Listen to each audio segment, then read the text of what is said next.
Come here. Okay, come on a little strong. Hi. I love you. Yes, I know what a chowder needs. Hi friends, welcome back to my channel. If you're new here, my name is Caitlin. If you're not new, thanks for coming back. Always happy to have you. If you are new, I like to do a lot of book reading, writing, and lifestyle content here on this channel. And hey, it has been a minute since you've seen a video. Let me be really transparent in that I did not intend for the hiatus that happened. I'm gonna be real. And truthfully, I have been trying to combat the hiatus that's happened. I've just not been successful, unfortunately.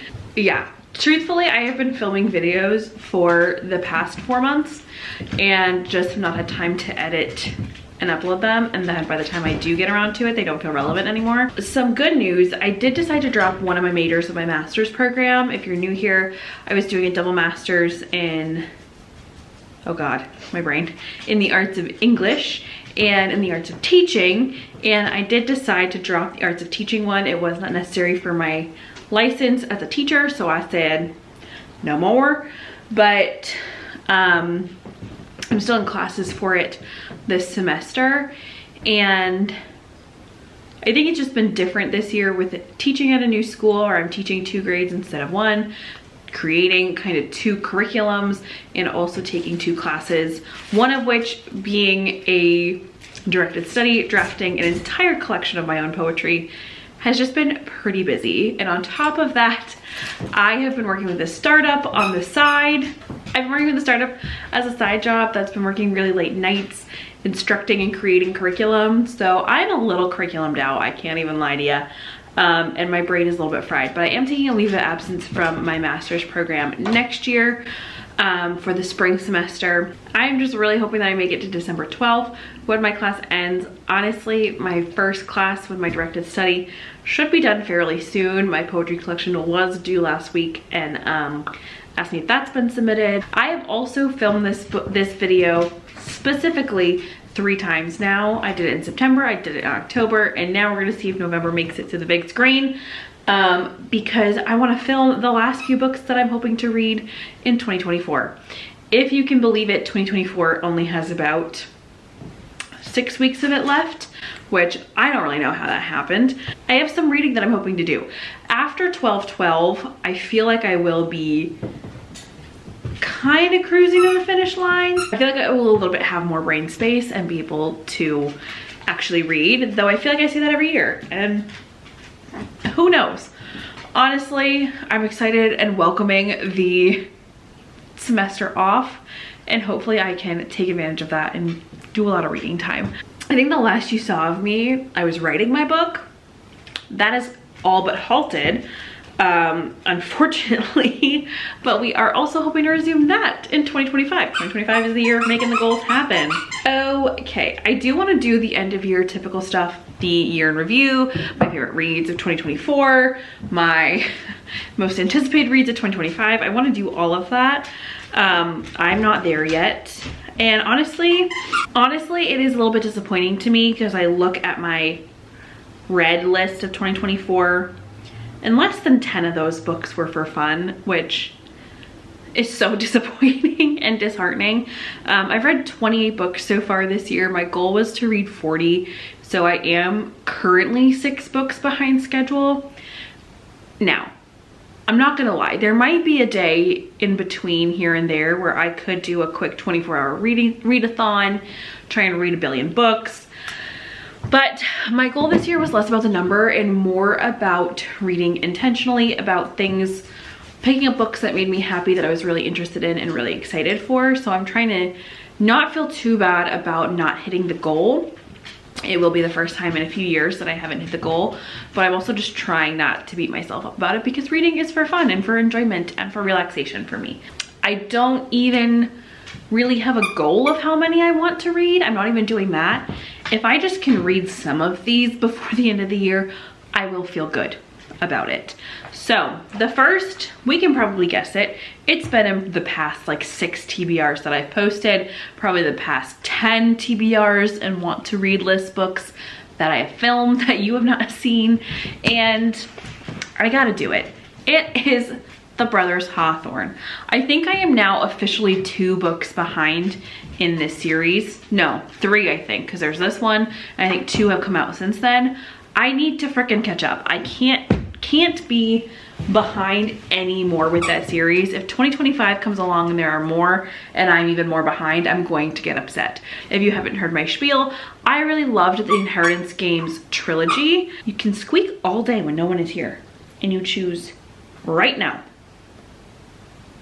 Make it make sense, brother. If you have not heard my spiel, this book follows after the core Inheritance Games trilogy. It's a spin-off that focuses on 2 of the brothers Hawthorne, Jameson and Grayson, after the events of the core trilogy. I flew through the Inheritance Games trilogy, and honestly, I started this book last year and I did really like it. I read it very, very quickly, but I never finished it. I like lost focus and then completely forgot what happened. So I need to pick it back up and start over again. I'm also gonna do my physical books first, and then I'll touch on a few that are on my Kindle that I wanna read. And I'll put this disclaimer out here. Actually, we'll talk about it then. The next I want to read is, I originally got this for my classroom, but I think I'm gonna be selfish and just keep it.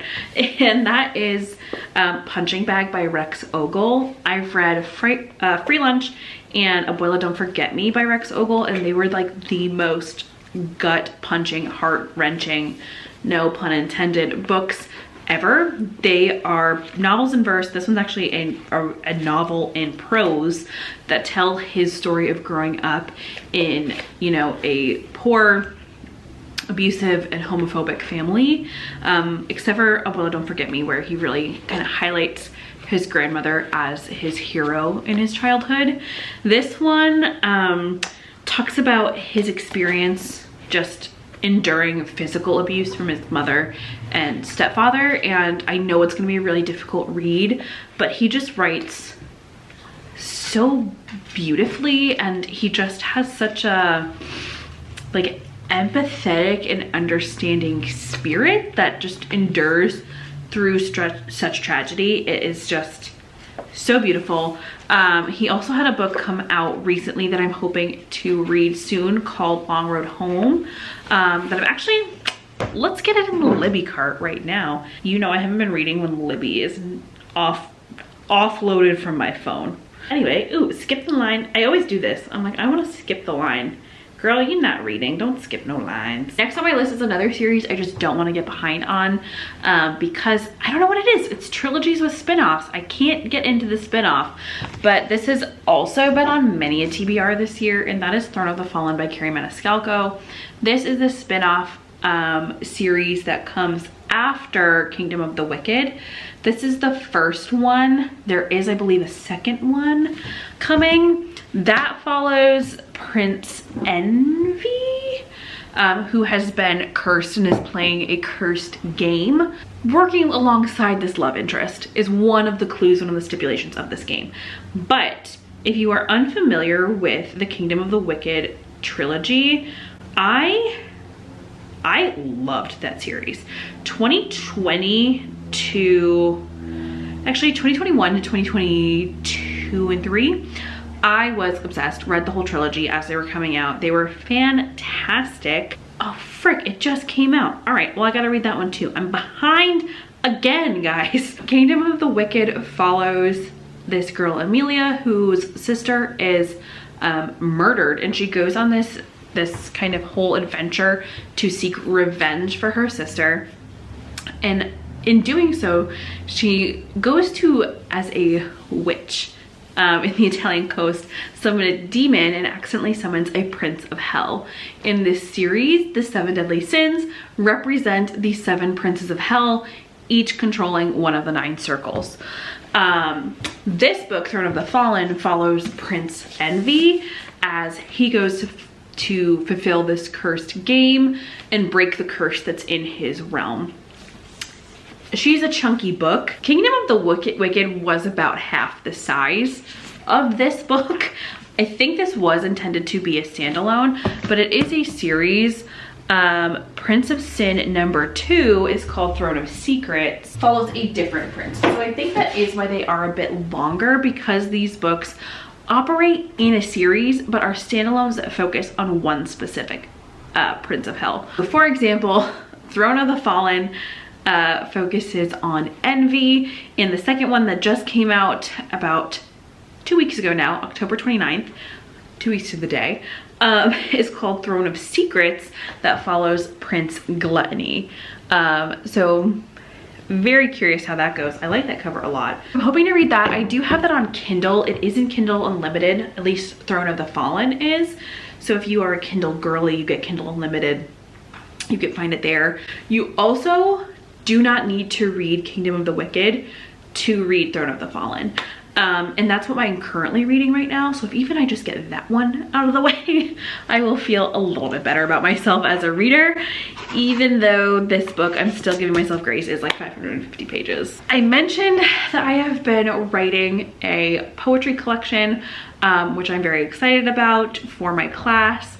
I don't know if I'll be able to do anything with it beyond the class because it is being printed through my university and there's always some iffy things about rights, so I don't know.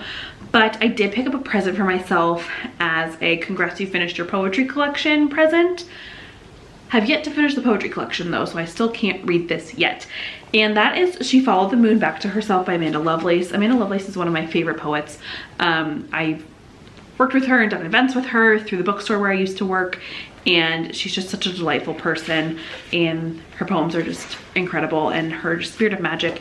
Her partner, Parker Lee, is also wonderful, one of my favorite poets.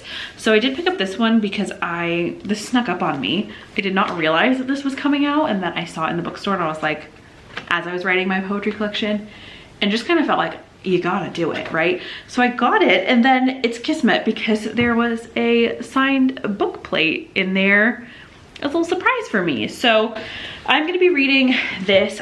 What is interesting to me about this, and I'm unclear if I like it or dislike it so far, but every like left oriented page is just full color printed with no poems. So really it's half the length of it feels, because every page is pink, but it does kind of create a fun effect to flip through it. Really hoping I'll be able to read this hopefully really soon when I get my act together and finish my poetry collection. Don't ask me when that will be. I have to write one more frickin' poem and I can't bring myself to do it. I have been trying to pick up things that I think will help me read and help me feel accomplished. I don't know if I've ever made an actual video about this, but one of the things that I have been wanting to make kind of like a sit down video about is tips to get yourself out of a reading slump, because I am somebody who in burnout time and busy time absolutely gets in a reading slump. So I feel like I'm a pro at getting myself out of one. And one way that I do that is through a reread. Something that I know that I loved that was like a ballpark hit for me, I want to reread just because I'm familiar with the story. I know that I like it. It's not like I'm reading to find out if I like it, you know what I mean? And typically I pick books that sucked me in right from the beginning. So one of my friends, shout out to Reese, is currently reading the Throne of Glass series for the first time, and I saw a reel. Them reels that use the audiobook, I'm like, you got me. I gotta go read. I'm not gonna spoil it for Reese, but it was about a specific character having like a dream premonition, and I was like, I gotta know if that happens.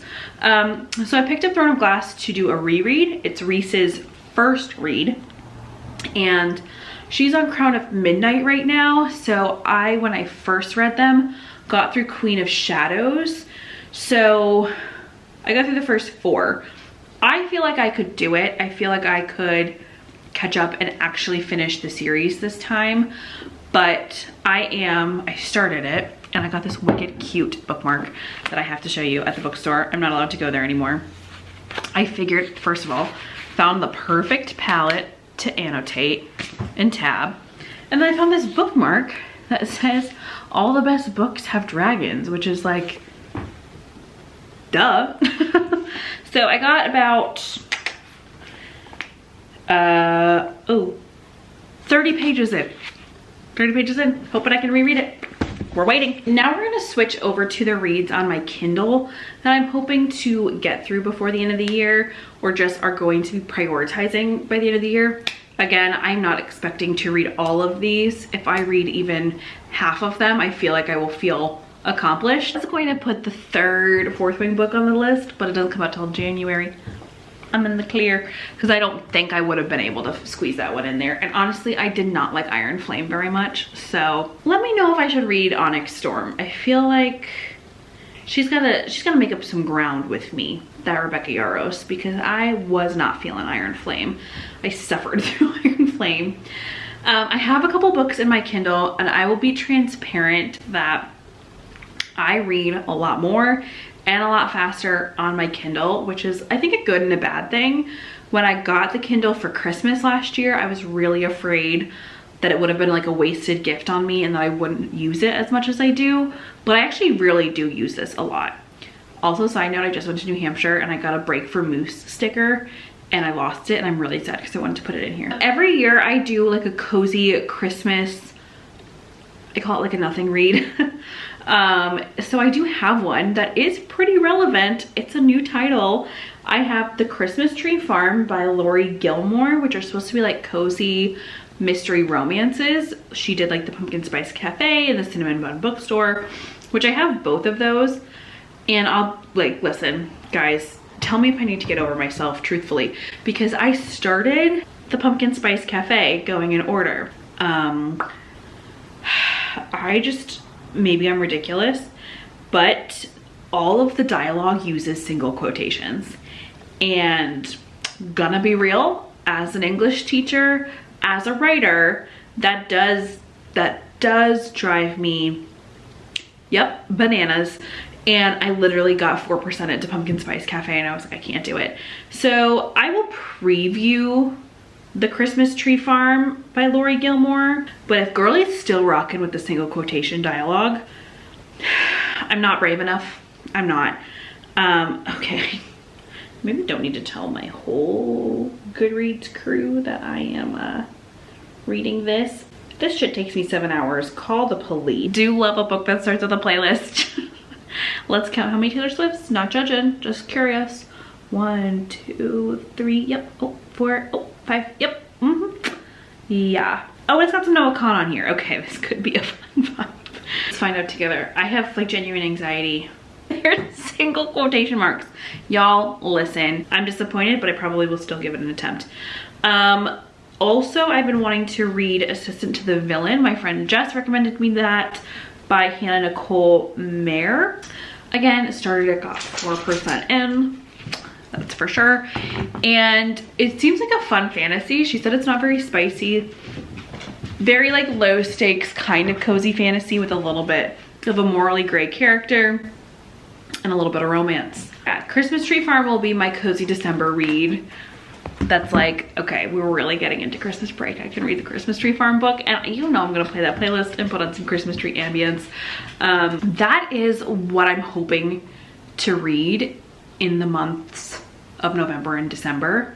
I have no expectations. I just have high hopes, but I don't know at this point. But that is what's on my list. Again, I'm hoping to read maybe 3 or 4 of them. I think I also need to leave this stack somewhere where I can see it so the pressure's a little bit on me. But let me know in the comments down below, is there anything that you are hoping to read in the month of December? Let me know. I would love to hear. I always need some inspo. I also am fully planning on getting back into an upload schedule of at least 1 video a week. We are heading into my favorite season of BookTube, which is my favorite reads from the year, my reading wrap up for the whole year, my most anticipated reads of 2025, reading goals, reflecting on the year. All of that is a great time for me. So let me know, like I said in the comments, what you're hoping to read before the end of the year. How close are you to meeting your Goodreads goal if you set one? If you didn't, no shame in that game. And if you've got any book recs for me, always leave them. I am already feeling kind of in the holiday spirit, slash not even really the holiday spirit, more like the winter spirit. A little snowflake in the comments. And I will see you guys in my next one. Hopefully it will be pretty soon, and hopefully it will be a reading vlog because that means I'm reading. I will see you guys in my next one. Have a wonderful day wherever you are, and happy reading. Bye-bye. Do you want to come up now? Okay, just be chill, be chill. Homie, if we can't be chill, we can't do this. Okay. What's wrong with you? That was crazy person behavior. You just stuck a foot in my coffee cup. Are you sorry about it? I just said, Mama, I'm sorry. Bubba, it's okay. You didn't spill it. Mama cut your foot. I'm not mad at you. Okay, say bye.